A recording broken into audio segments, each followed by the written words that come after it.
השבוע אנחנו מציינים את שבוע בריאות הפה. כן. המומחים שלנו מחכים לכם באתר. טאדם. הלו. לכם שאלות למומחים שלנו? היכנסו לאתר רשת 13 וכתבו לנו. הנה הם, דוקטור ליאור קצפ ודוקטור בועז שי, שלום לשניכם. מה אתם שלומכם?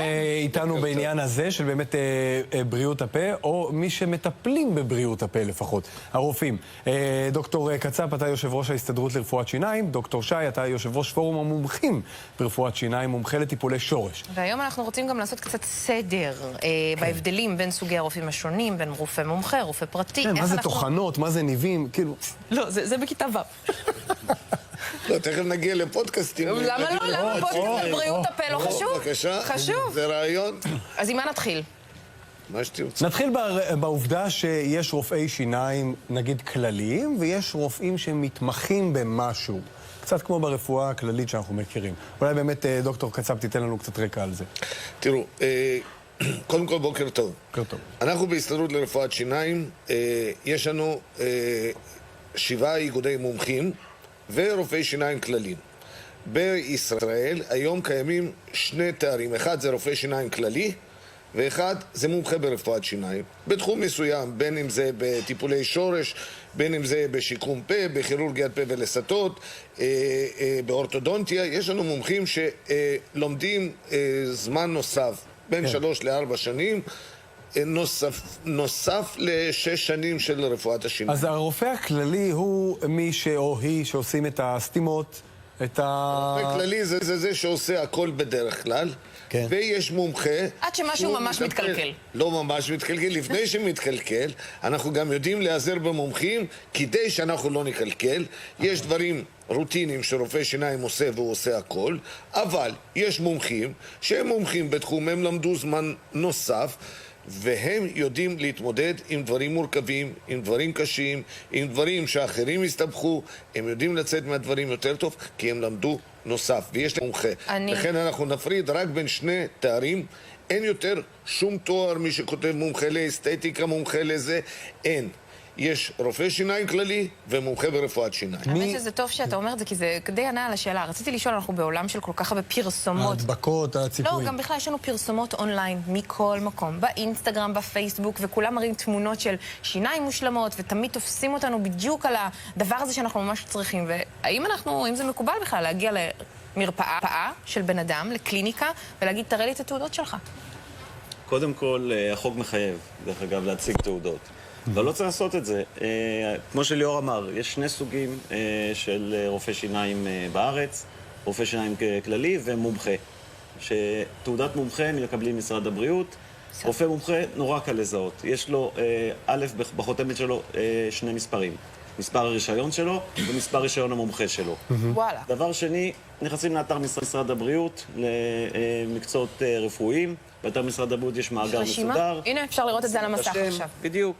ומיד יוצא הפרטים של הרופא, האם יש לו גם מומחיות, היא תופיע שם. רופאים שהם מבצעים פעולות אסתטיות, כמו אישור שיניים למשל, חייבים להיות מתמחים או מומחים בזה? לא, החוק קובע שכל רופא שיניים יכול לעשות הכל. אבל אנחנו, יחד עם זאת, אנחנו בארץ במצב של רפואת שיניים מאוד מאוד מתקדמת, גם יחסית לכל העולם.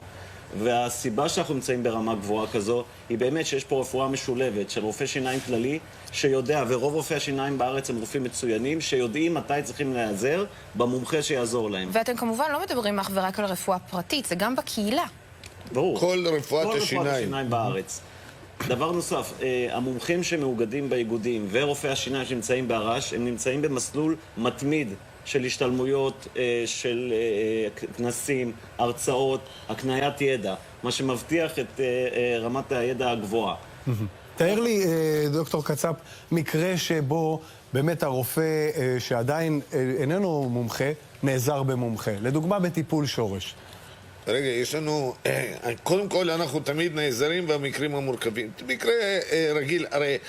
לא, אני שואל אם זה דורש... שיניים, יש רק 10% שהם מומחים. אבל זה דורש תשלום נוסף מהמטופל אם מגיע פתאום מומחה לעזור? אני חושב שמגיע לכל אחד הלימודים שלו תשלום. אם רופא מומחה למד עוד 4 שנים, לימודי התמחות הם לימודים מאוד יקרים. זה 100,000 שקלים שהרופא שהוא בזמן לימודים הוא רופא כללי, הוא משלם להתמחות, הוא גם לא עובד, זה המון כסף, אני מדבר על מאות אלפי שקלים. כן.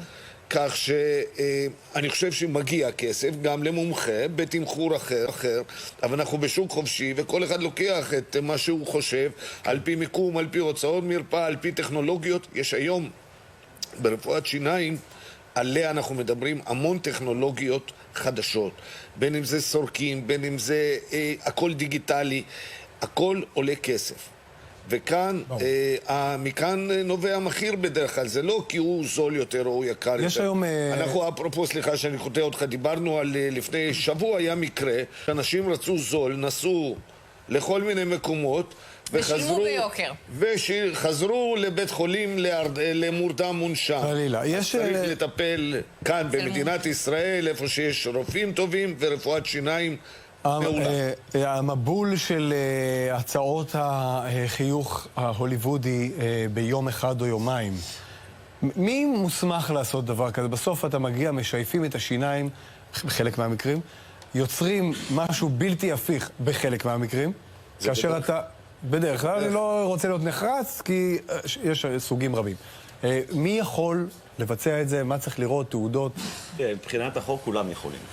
כולם? כולם. אני אלעד יכול לבוא למישהו... רופא. אוקיי, אז זה לא כולם. אוקיי, בסדר. עכשיו, איך לדעת? נורא קשה. אני מבין את הציבור, את הבן אדם שהוא לא בתחום ולא מבין.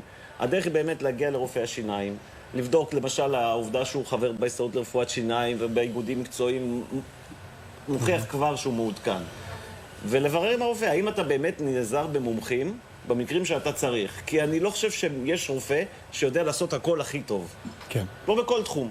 ולכן לבדוק האם באמת הוא נעזר, לראות אם אתה מתחבר עם הרופא, אם אתה מבין, אם אתה רואה. קשר אישי עם הרופא הוא מאוד מאוד חשוב. שיהיה קשר אישי עם הרופא, ובאמת לראות שאתה מסתדר איתו תאום ציפיות מהרגע הראשון, כי שם נופלים רוב הדברים בתאום הציפיות.